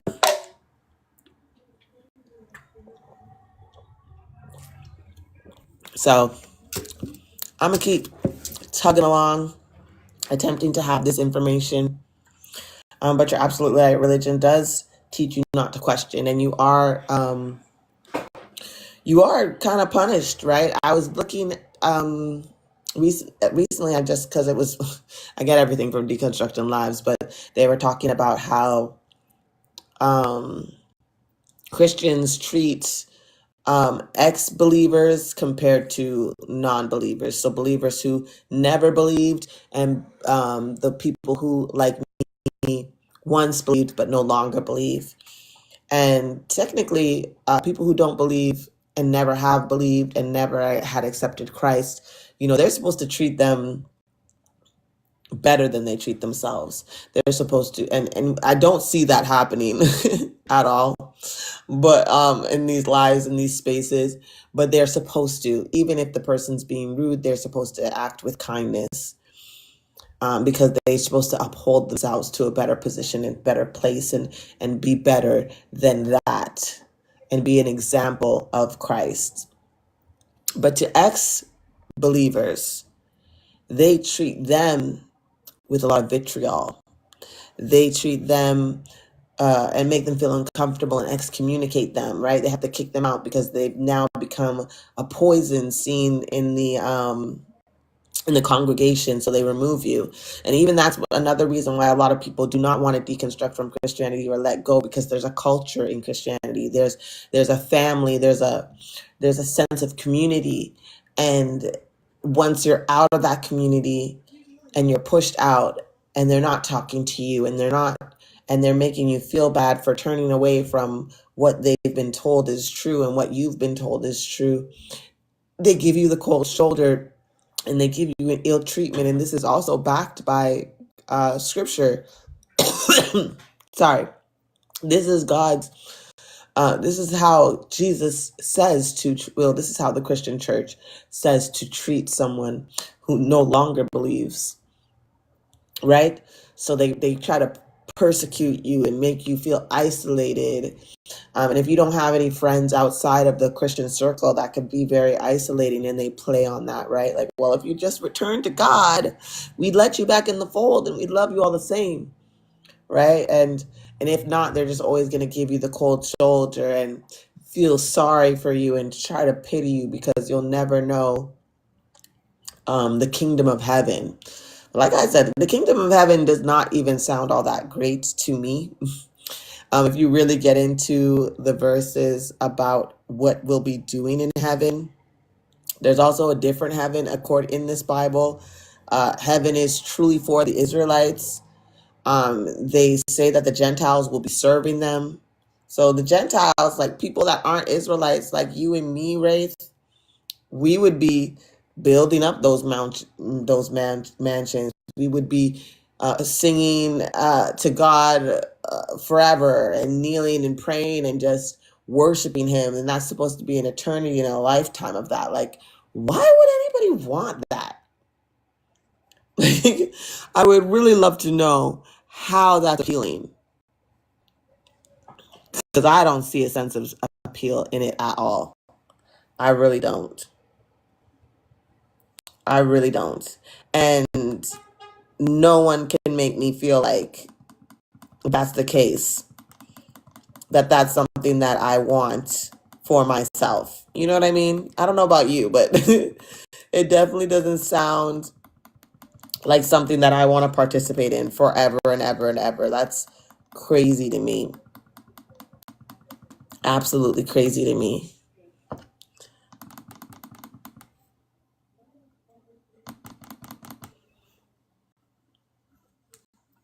But yeah, I don't know if I'm going to stay on much longer.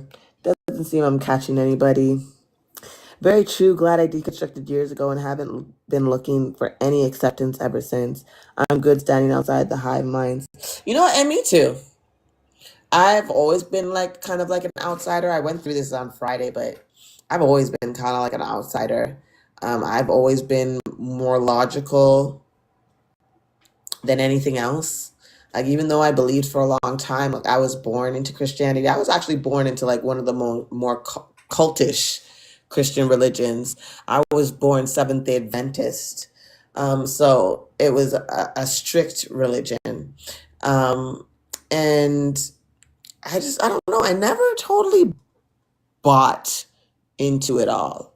You know what I mean? Like, I didn't, I did, and I also was very bothered by the hypocrisy that I saw just in Christians every day in their day-to-day life.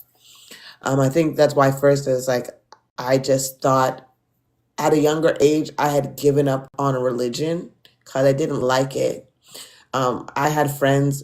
I don't believe I have any church hurt per se, but I remember I had friends and family members who maybe got pregnant outside of wedlock early, I know teen moms that were kicked out of the church when they needed the church the most. That bothered me so much, especially in the instances where it was a boy in the church that got the girl pregnant and the boy didn't have any repercussions. They were still allowed to participate. They were not excommunicated. They were still allowed to like play.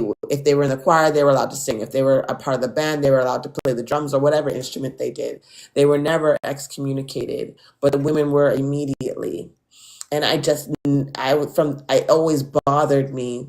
And I started really like running away from that whole religious aspect. I remember I started rebelling, like, there's a strict dress code if you go to church. I think that's a lot of Black household churches outside of Seventh-day Adventists, but I stopped. I remember I would wear jeans and like regular, casual, everyday clothes to church because I didn't want to be like them. I'm like, you guys are a bunch of hypocrites. You're supposed to accept people as they come, so I'm going to come as I want to come.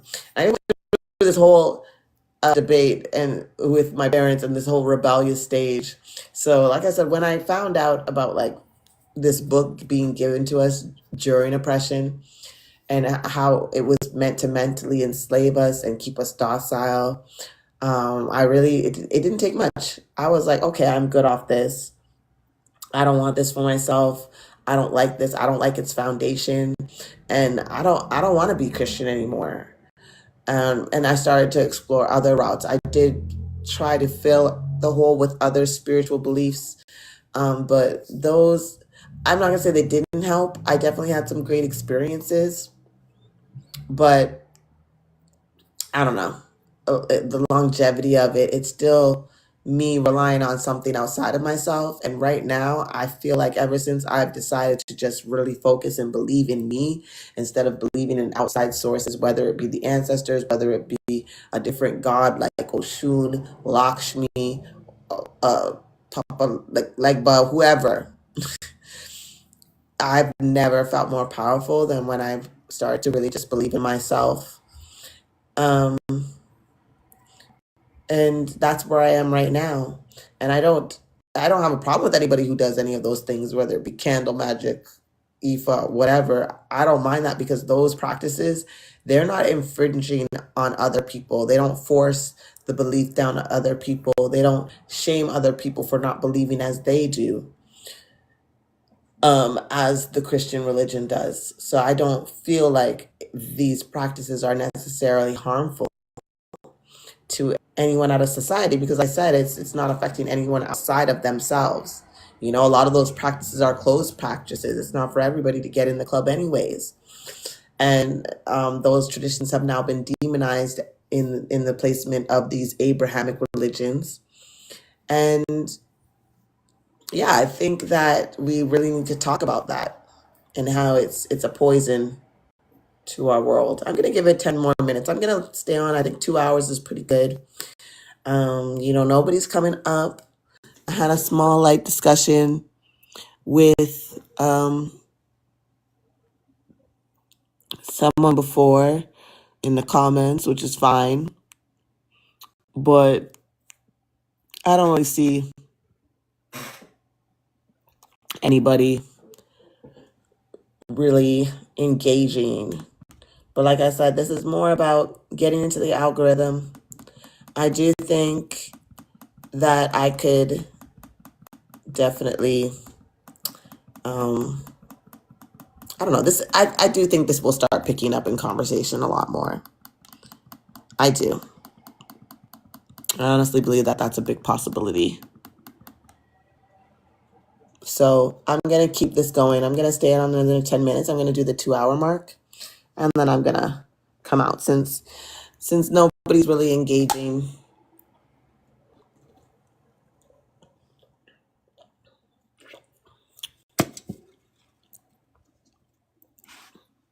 Which is fine.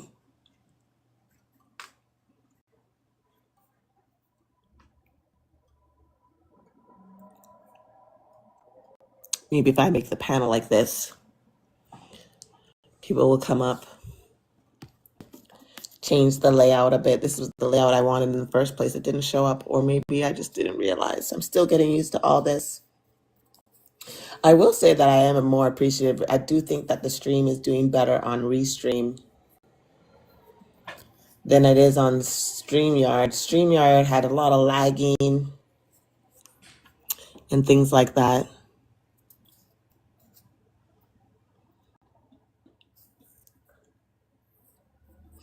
Uh, I grew up Baptist, and in my teen years, I started studying Islam. Now I'm deconstructed from all religious systems and studying spirituality and science through the occult, worshiping yourself.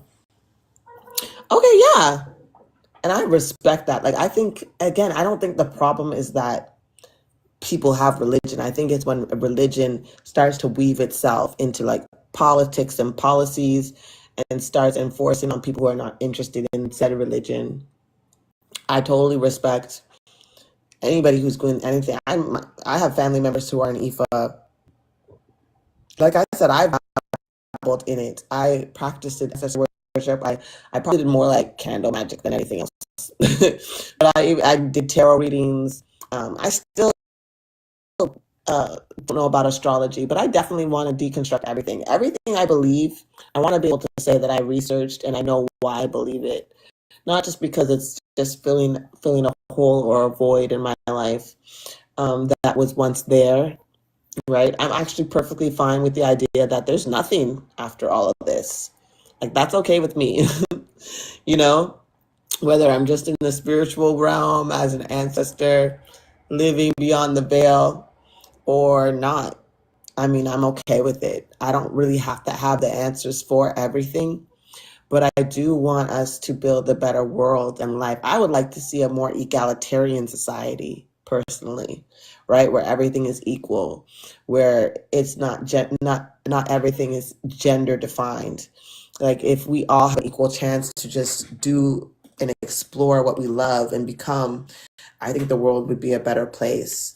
I do think that it would be generally matriarchal just because of what I've learned in regards to, um, women, how we develop, we mature faster, we're more organized, things like that. We are really set up for leadership. I did a video on that as well on my YouTube. It is called Women Are Superior, but it just really talks about how women are quite capable. And if you look at the natural world, you will see that a lot of the world is matriarchal, right? Like the animal kingdom, a lot of it, majority of them are matriarchal, if I'm not mistaken.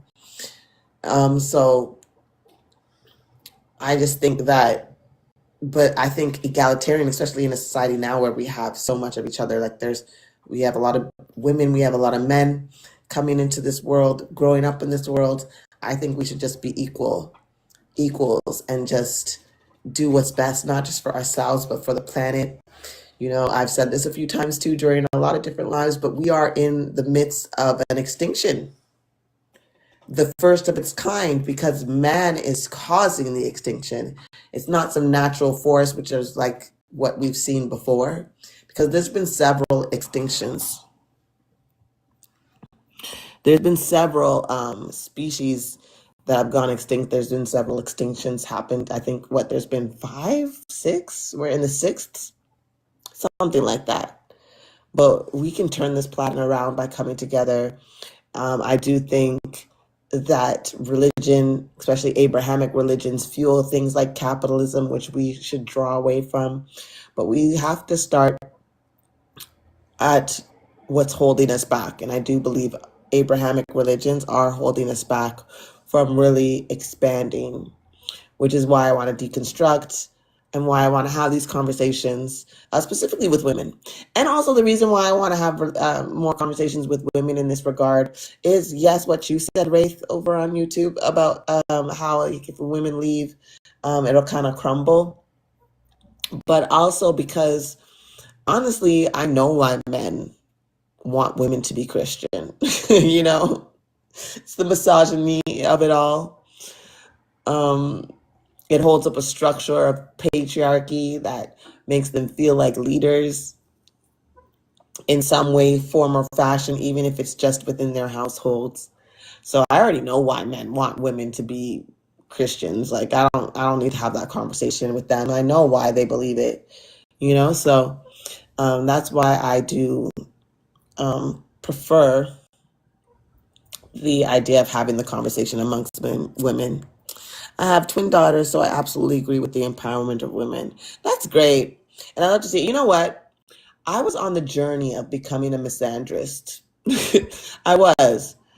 But I will say that being exposed to atheist men, right, or atheist men has made me pause on the journey into misandry. Because I think atheist men are likely, from what I've seen, to be not misogynistic, who want to see women win, who don't want to see women oppressed, who don't make excuses for, the SA, the grape. They it enrages them just as much as it does the women. I find that a lot in atheist agnostic men. They have a more reverence for women, understanding their purpose, believing in their bodily autonomy. So it has made me pause, you know? And 1 second, it looks like I have a guest request finally. No? How come it said someone was waiting? I thought someone was coming up. Boo. Oh, Annie says so true. Thank you, Annie. Thank you. And if you'd like, Annie, you can come up and join the conversation with me. I am looking for women who are atheist, deconstructing, or Christian, and just talk about the topic of, I'm a woman in 2025. Why should I be Christian? So if you're interested, come up and through. And Rath said, yep. Yeah, so, like, it has. Atheist man has saved me from crossing the line of misandry. Now, unfortunately, there are not a lot of atheist men. A lot of men are, in fact, religious, especially within the Abrahamic religion spectrum, where misogyny and the hatred of women run deep. So, I'm not blind to it or anything like that.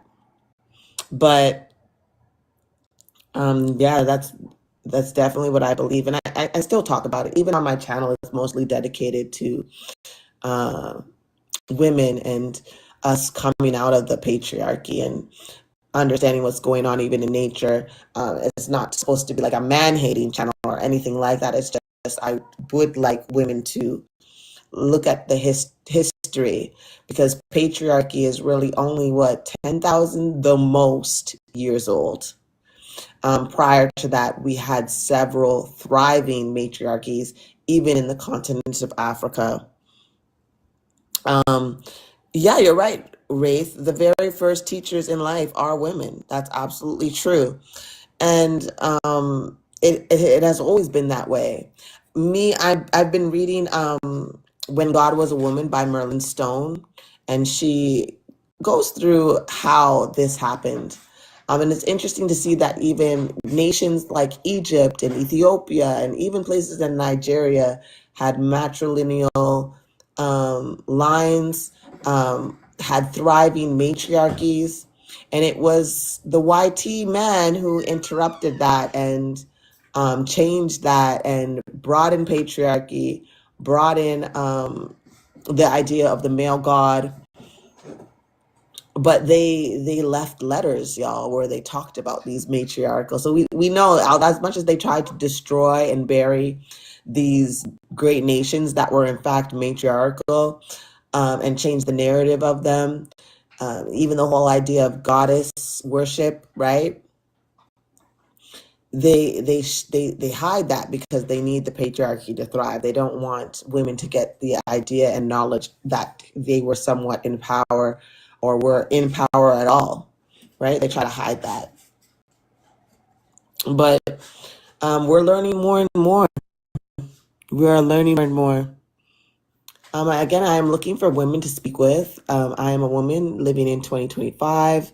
Why should I be Christian? I'm looking for women 25 and over, adults who are deconstructing, maybe you're still in religion, in Christianity, or maybe you're deconstructing. You're working through some of these things yourself. I would love to speak to any of you. I do see that there are 3 people. If you guys could like by tapping the screen, that would be amazing. I do have a gift goal for 50 roses. I'm only going to stay on a little bit longer because it doesn't seem like there's much conversation going with this tonight. Like I said, I do know that there are some others who are having lives coinciding with me right now that are bigger platforms, but I'm still going to do my thing as the little guy out here. Thank you to those who've come by. Thank you for the likes that are coming in. I really do appreciate that. Thank you to those of you on YouTube who are checking in. I do appreciate that, we were able to have these kind of conversations and talk, even though I didn't get what I was exactly looking for. But that's okay. That is okay. So I am at the 2-hour mark. I do think I am going to dip out, y'all. Because it doesn't seem like there's much interaction, even in the chat. Wraith, thanks for chilling with me. Thank you for becoming the first member of my channel. That's kind of on me too, because I haven't been advertising it.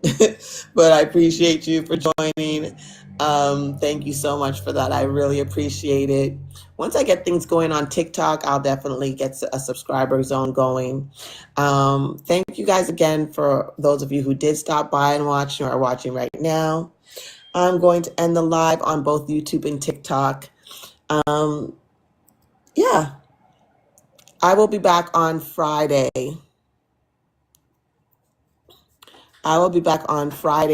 Probably around the same time, 9:30 p.m.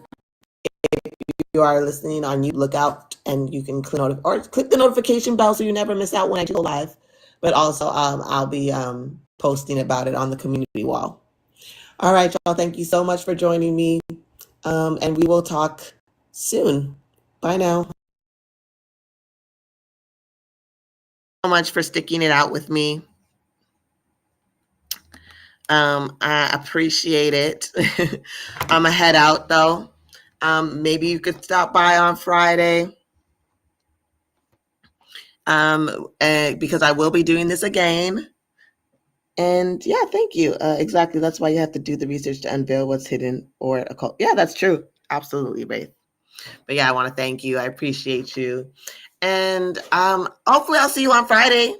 Friday went a little bit better. I had a little bit more interaction with people.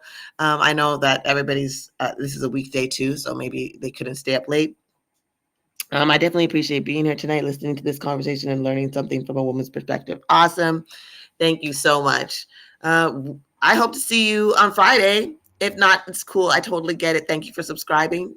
And thank you for joining my membership again. I appreciate you tonight. I really do, because without you, I wouldn't have had much interaction. All right. Bye now.